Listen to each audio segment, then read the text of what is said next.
find what you want to do and what you're passionate about and just do it. Good morning. I'm a little different view. I had my coffee this morning, and we're going to do a quick little demonstration. Since a lot of people have asked about these markers that I've been using for the mark making, sometimes under the painting, sometimes over, and it's from Posca, Posca. And supposedly these things are permanent, although I haven't really tested them yet. They are a water-soluble marker. They've got the little depressed tip on the end that gets the paint out of it. And they're very cool, they're fun.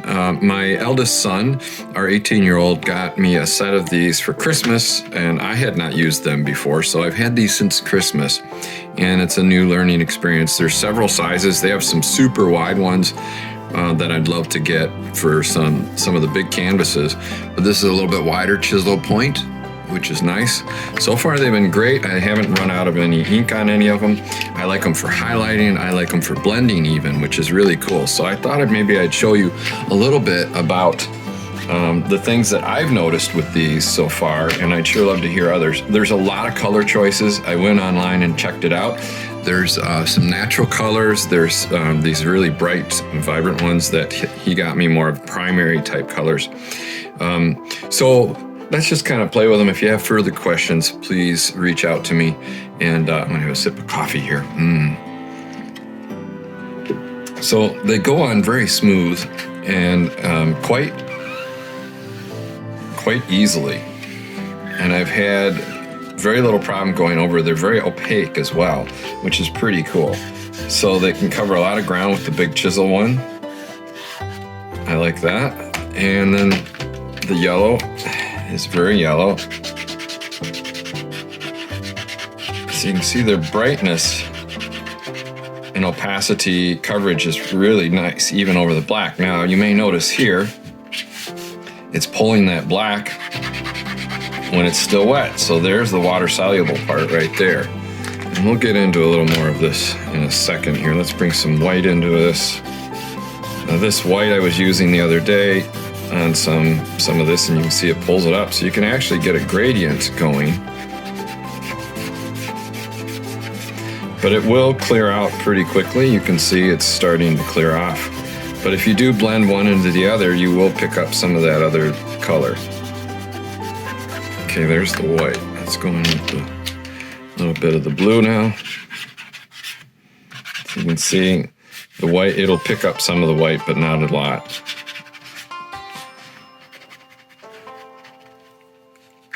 Pretty interesting there. The pink has always been a big color lately. You can see it's still pretty wet, and so it'll actually transfer the water, or the marker will pick up on it. Sorry, it's really early morning still. I'm getting ready for the live broadcast at 10 for the big painting. That's coming up soon.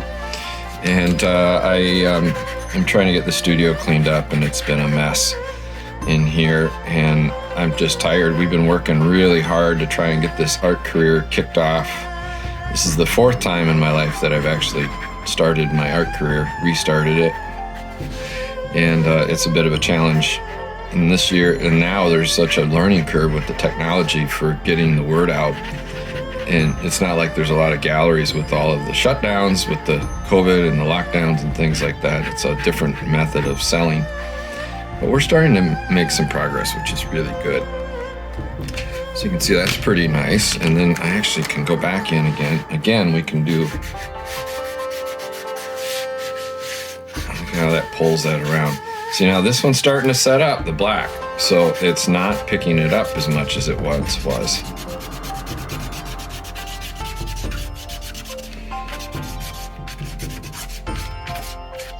Okay, so we'll come back to this in a second. I'll show you something else. So here, let me just show you. We'll take and put some dirty water wash down. And this will be a little bit more interesting too. Oh, there's some blue in there. Oh, it's picking up from that. That's a dye and ink. That's a whole nother story, is the ink. So let's check this out. We'll take the black, and I want you to see as I go into this. Can you see that?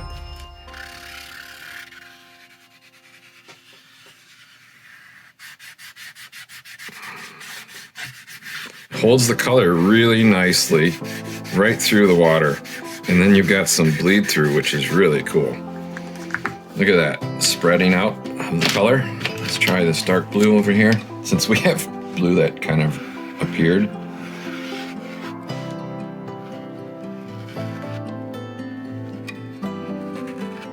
Check that out. So you get this really, really fascinating spread that starts to happen with this. I think it's just a really neat technique, wet into wet. Let's take some white here and mix that in a little bit. This will change the perimeter of this into more gray too. It takes time to move it in.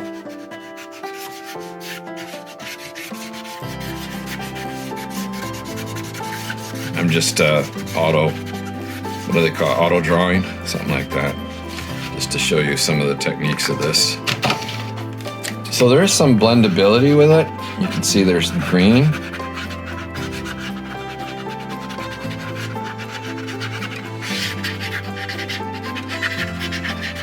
And even through the black. So now that yellow dirtied it up. But I like that because now we have transition color in there.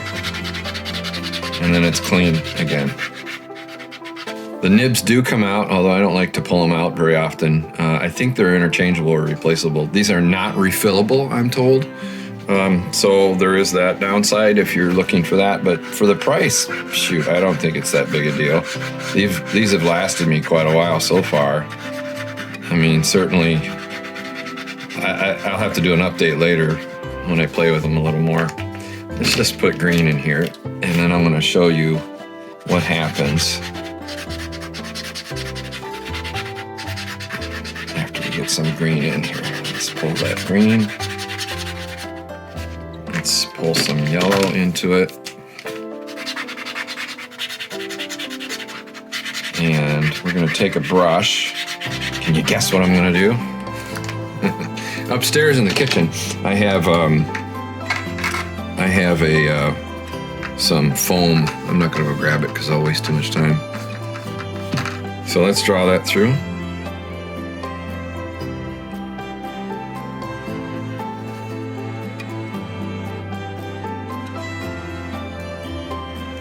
So it's almost dealing with a watercolor.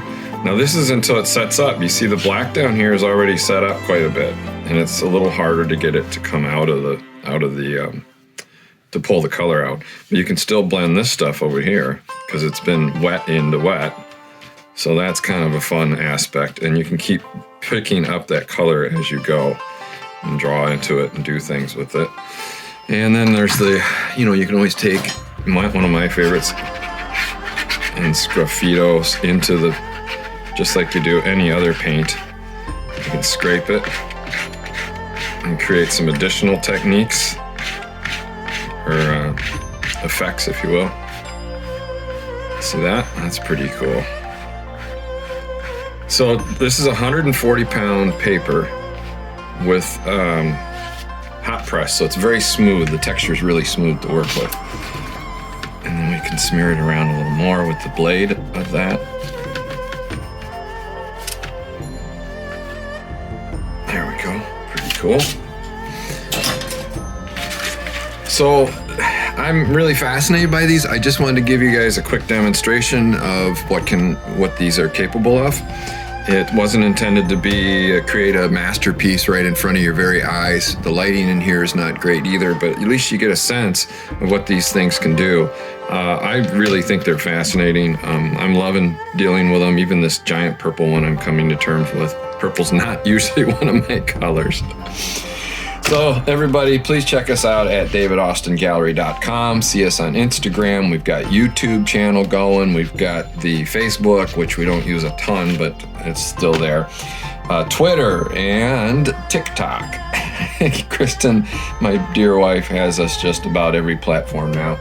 So take care, be well. We'll see you soon. Check out the live on every Saturday at 10 a.m. Eastern Standard Time, and have a good one. Bye-bye. All right, so welcome to your YouTube channel. Oh, hi. Welcome to the YouTube channel. Scene, right? Yeah. It's all about seeing things, layers and layers and layers, and that's what society is. That's what the earth is. That's what the universe is layers upon layers upon layers. Nature makes us pause every so often. Actually,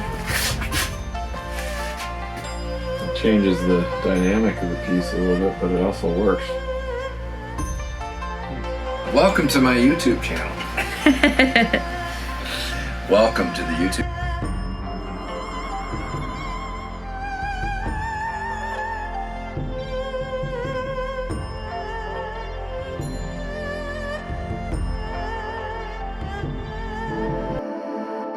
Like empires, we rise and then we fall.